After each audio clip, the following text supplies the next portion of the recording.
Hello, how do you make your website do your PR for you? Okay, I don't mean all of it, but some of it. That's the main focus of this week's episode. But I also have another surprise this week. You know, I speak to PR people all the time. Some of the ideas and conversations I have can really get me thinking. And I figured if those help me, maybe they could help you. But this is not an interview show. So what I thought I'd do is share some of the bits of some of these chats I have. So imagine this week that you had to organize the PR for an event where everyone there had the same ultimate goal and aim, but were all approaching it in different ways with different skills. I'm talking to the lead PR for just such an event. That's all coming up this week and lots more in the Public Relations Podcast and newsletter. I'm Richard Midson, and for the past 25 years, I've been involved in the communications world. It's included being a duty radio news editor for one of the UK's biggest news organisations, the presenter of the Drive Time Show on London's only all-news radio station in evenings, a YouTuber who created a channel which gained 1.6 million views, and a public relations officer for the leader of the third largest group in the European Parliament. My career has been about finding new ways to do things that cost others thousands and require huge teams for them, and then replicate them with none of their resources. And this is a show that is all about that. I now talk on the topic and make this podcast too. It's all about punching way above your weight in modern PR. Welcome back. I'm back in southwest London. I'm not in the south of France anymore. What a shame. That was an absolutely beautiful spot I was recording last week's episode. But next week I'm going to be in Portugal and I'm going to try and record it there.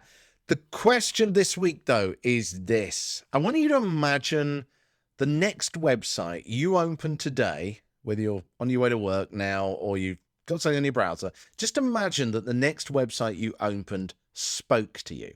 Imagine it said hello and then answered the questions that you had for the reason that you were visiting the site. And it answered those questions politely and accurately and then sent you on your way with a smile on your face. Sounds like public relations, right? That's what PRs do. But can a website do it? Can a website build a connection with a human and put a smile on our faces? I don't know about you, but in this modern era, with so many corporate websites being hard to navigate and at times infuriating, I would love to go off an angle and mention some specific companies right now, but I won't. Websites and PR often feel like they just can't mix. But what I want to show you today is how they can. And I need to put my hands up here and admit some bias here because for 35 years, I think it is, since I was about the age of 15, I've been a secret coder, a computer coder. I've written all kinds of website platforms over the years for fun. You know, some people like doing crosswords. I like coding. That's just me. And for many years, I've been in contact with WordPress, a platform that has been a part of the business I was involved in when I was a partner in a PR firm. And it's still something that I'm involved in today through my work. So today I want to try and share some of that experience with you on how you can design your site to be part of your PR. The first point I want to make is to try and think about websites a bit differently to perhaps how you have done in the past. You know, to many people, websites are a place to put their organization's information. So they write a series of pages, they add a menu, and then hope that a visitor will click the right link and find that. Now, if people just need information or they want to read long text, then it may well work. But PRs are not librarians, right? The job of a PR is to draw people into something, whether that be the website or an event or whatever, and engage them on an emotional level. So how can we do that with a website? How can we advise the website team to make a website work? So I want you to think of your organization's website instead as a potential conversation. So when someone arrives on the homepage, on that front page, they're going to have a reason for visiting, right? They're not just a generic person. They have a reason, they have a motivation. Think for a moment what it is for your organization. In fact, let me pause for a moment and just think about the top 2 reasons that people come to your website. Why is it for you? There's probably more, but just think for 2 top reasons for a moment. I'll shut up for a couple of seconds and let you think about that.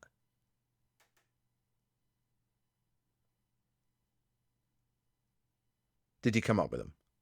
If not, have a think later. But you know, I don't know your work, but let me give you an example if you were struggling to think of something there. Say I heard you as a PR talking about book covers on a podcast that focused on the publishing industry. There's a good chance if I heard you on there that I'm visiting your site now after hearing you because I want to know more about book covers, right? Obvious. Now, some sites have a sort of get started here button, but others will literally have a couple of buttons that ask people why they're visiting to address that interest. So in this particular case, a button that says, here's more on book covers, or did you just hear that podcast on book covers? Now, if you think about it, it's no different to the way we start a conversation. We ask people an initial question, gauge which way they want to go, and then we ask follow-up questions from there. So then you add a link. Like any button on any website, when you click that link, it opens another page, right? But on this page, it should focus on that topic they've selected. So if someone arrives asking about book covers, there is no point talking about spell checkers. The page should speak to their interest and carry on that conversation, because by making it relevant, we're engaging them. So what we're doing here is we're funneling down bit by bit on what they say, depending on what link they selected. So instead of having everything on one page and expecting them to find what they might be interested in there and relying on them and their energy to find that, all we've actually done, instead of having one long load of text on our website, we've broken up one page into multiple pages to gear it up for what they actually care about. Now, this might sound like a bit of effort, but think about it, because with each click they make, you're not just showing relevant content to them, you're also gathering information about them, what motivates them, what they want. All this from a static website. So the first point I want to make today is that websites can have conversations and learn from your site's visitors quite easily. As we know in PR, the more connection you build, the more relevant your content is, the more people warm to you and ultimately take action. So point one, think about your website not as a static website, but as a conversation. What's next? My second point is about triggering emotion, a key part of PR. But can a website do that? It can't, surely. Yes, it can. Let me tell you a story. I remember listening to a podcast about public speaking in the car a few years ago. I was driving right across Britain to Wales at the time. And the presenter demonstrated his expertise with various stories about what he did. And then he said, would you like to know how much you could charge as a public speaker based on your topic and experience? For sure. I thought, yeah, okay, I'm interested. He gave me an easy to remember website URL. So when I finished my journey, I went there on my phone. The website had a series of questions that I'd been primed to expect, because he'd said there were a series of questions on there. And there were enough of them as well to make sure that I felt like I was investing a little bit of time in getting to an answer. So I didn't want to just leave after I'd answered the first few. Then I got to the last page, and sure enough, it asked me for my email address, in quotes, in order to send the result to me. It could have done that on the website, but we all know the reason for this. So I gave it. I was curious by this point, and it told me I could charge $2,500 per talk. If only I could. I'm not allowed to by my current work contract. In fact, all the talks I'm doing right now are free. But anyway, it made me feel good. And that was the point. It was about triggering emotion. And if you think about it, no online tool can work out how much to charge properly. How can it possibly? How could it read the market? But it made me feel excited, engaged, and involved. Made me listen to the podcast more as well. There's a reason you see all these personality tests on websites and calculators, whether it be to calculate your tax or the rates you could charge as a speaker. They provoke emotion and engagement, which is what PRs do. There are plugins you can use that allow you to set up these sorts of surveys and calculate a result. I've added a few links to those into the newsletter this week. And if you want to do more than just capture an email, then maybe you want to add more of these tools. You know, your website doesn't have to just be a static site that people visit once. It could be a resource that people come back to over and over again because it has useful tools on it. As we know from sales, again, the more time people experience a brand, the more likely they are to engage with it. So can a website create an emotional response? Yes, it can. Can it create emotion-based conversations? As I said in point one, yes, they certainly can. So my third and final point today is the power of websites to help your PR with data. Now, when we speak to people or do focus groups, we get all kinds of answers, right? People say what they believe, often in a moment, or one person can easily lead others and influence others. But when you look at website data, you start to find out what people actually want. Where did they click? Where did they go after that? What did they click next? Did they look at our book cover section or go to our about page or subscribe to our show? What were they really interested in? What messages on the site connected with them? What did they want to hear? When we meet people who are interacting with our organization face to face, it will always be influenced by where we meet them, such as events. Events attract certain types of people, but websites have a much wider reach. They're open to anyone. So if 95% of our website visitors are over 30, but the people who actually sign up are 20-year-olds, the people that get to the end of our funnel and actually sign up or do whatever we want them to do, then we know our marketing is reaching the wrong people. There are quite a few different ways of tracking this data, and I will say from the start that it is not quick to set up or read. But once it's set up, then it goes on working automatically for you, and then all you need to do is have a look at the charts. Now, Google Analytics is free. Luckily, Google provides training for it because it is a bit of a mind bender. It's the kind of thing you want to probably spend a couple of weeks just taking your time over to try and digest it all. But there's plenty of resources out there. And again, I've put some links in the newsletter this week as well. So let's round up. The fact is, your organization's website can be an important part of your PR. By designing the site to filter the flow, giving that conversation that provides emotional responses to them, and tailors this with data, your website can be a new member of your PR team. It doesn't matter what platform you're using. Yeah, I'm biased. I use WordPress. But any website platform, in theory, should be able to do this as long as it's got the flexibility to collect the data and do all these tools and stuff like that. So ask yourself this. If someone came to your organization's website today, as it is now, what one thing could you do differently that would allow your site to say hello to them and engage them and draw them in? What could you improve one thing this week? As I say, I've added some more resources and links in the newsletter, which you can sign up to at thepublicrelationspodcast.com, thepublicrelationspodcast.com. Just click on the big button at the top and that will take you through to the newsletter sign up. Right. On Friday this week, I'm going to be standing on the main stage at one of the world's biggest WordPress events, talking about the power of podcasting. I had a project studying major podcasters for several years, a few years ago, and I'm going to be talking about the way that the podcast market has grown dramatically.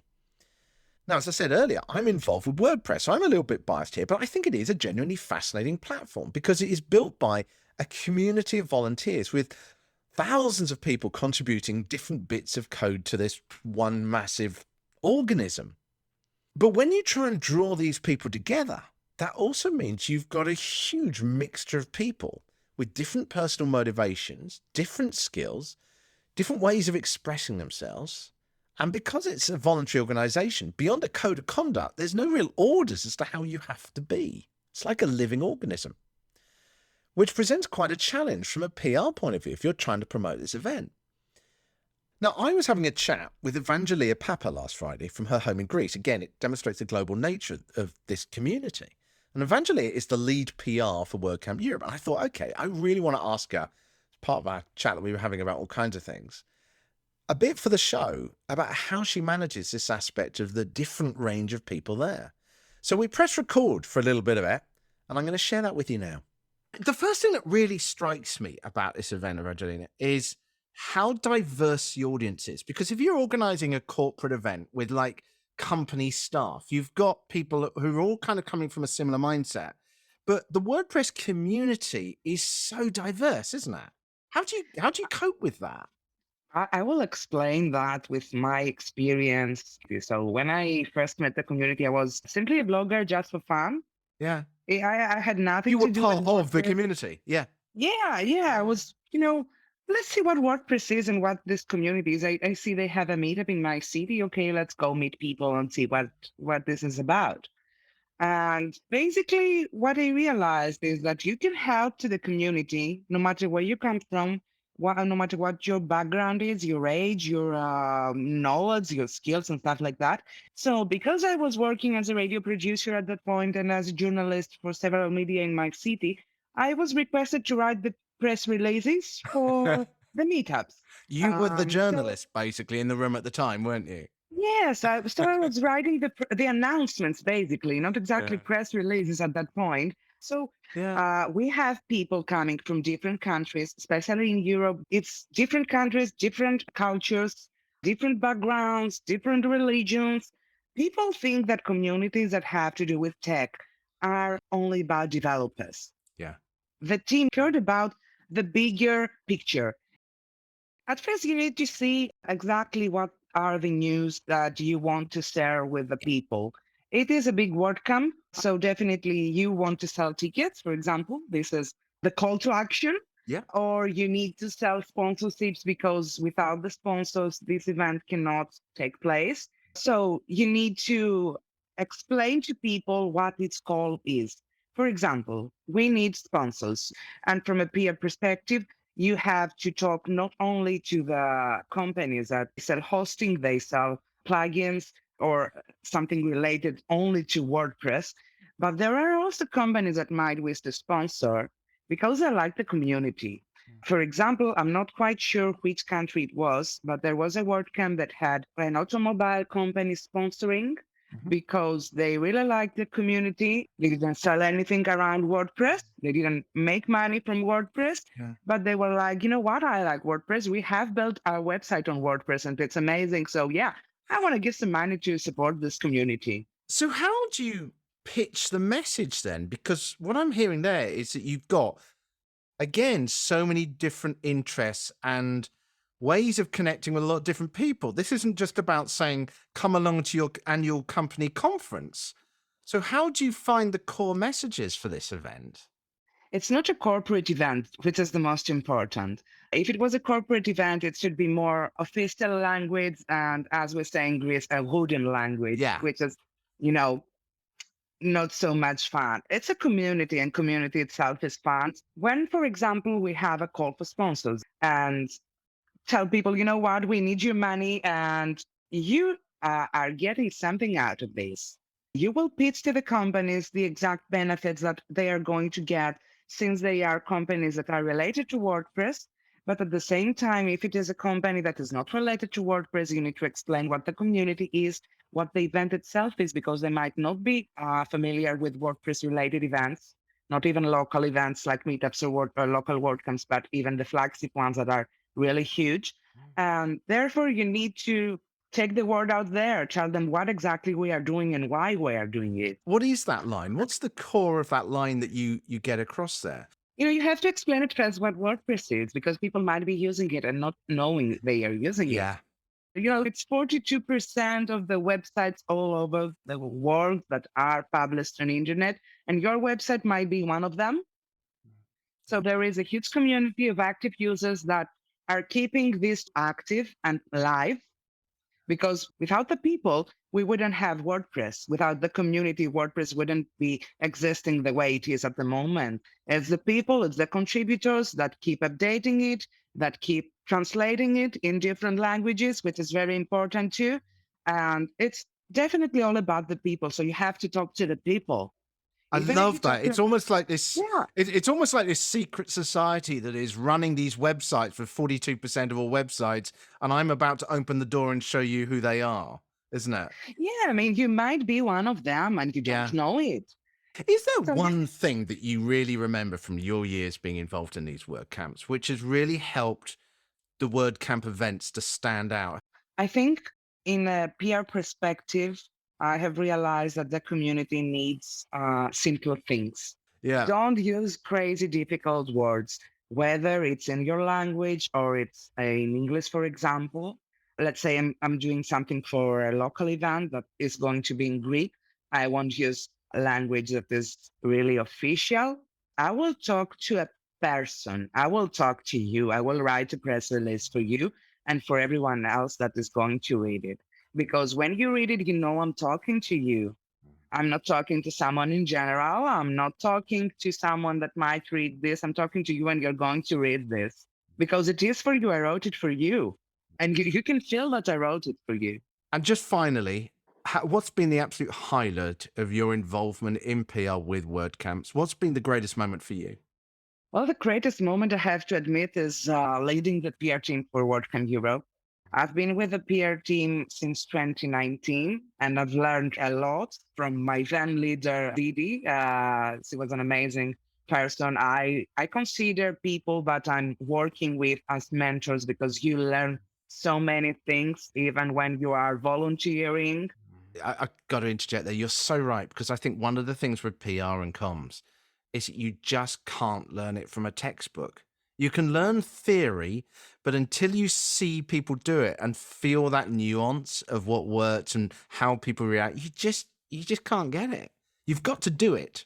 And it's not only, that you cannot read a handbook or a textbook to learn how to do it. Mhm. It's also not that somebody is going to tell you how to do it. You have to do this and Yeah. it will be successful. This is not going to happen. Yeah. You have to follow the trends, but at the same time, you have to find your own way to communicate with people Yeah. because everybody communicates in a different way. Exactly. And there is not just one way that is correct. Yeah.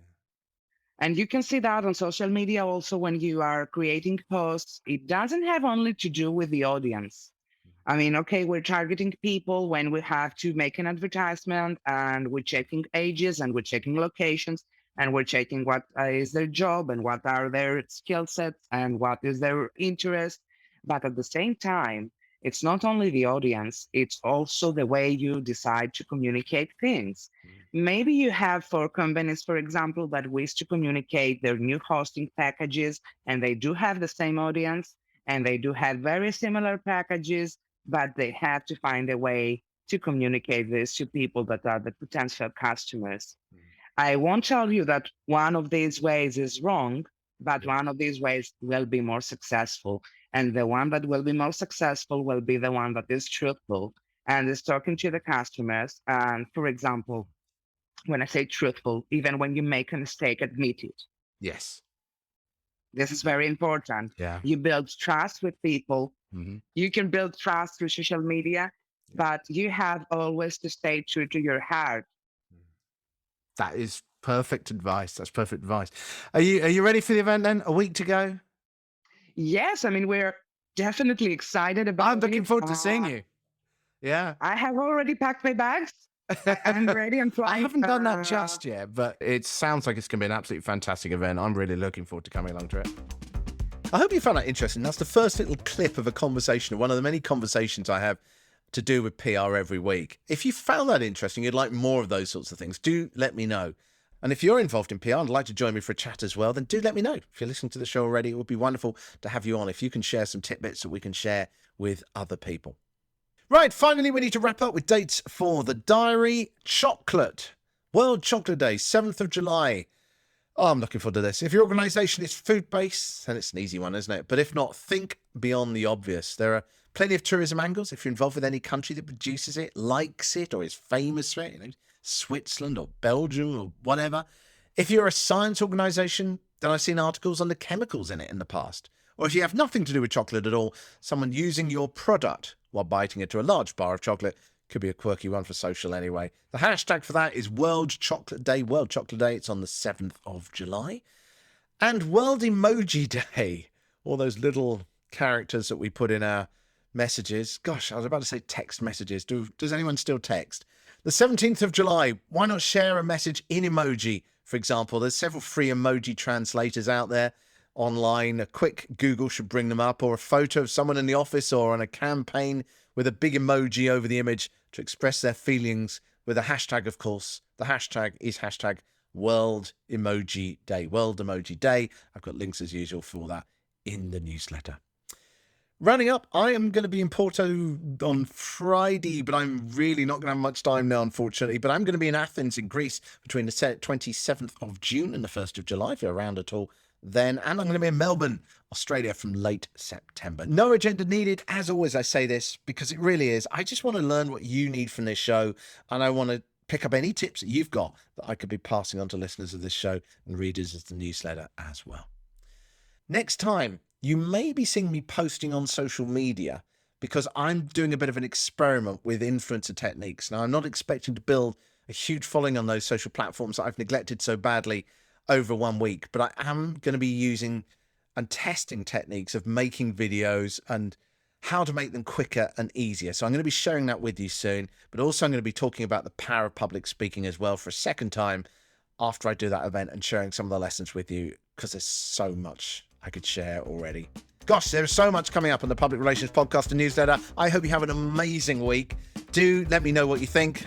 Do take part in that survey, by the way. If you sign up to the newsletter, I really need more feedback on that. There's been some great ones so far, but I want to get as many as I can. I'm rambling. Let's call it a wrap. Have a wonderful week, and I'll speak to you soon.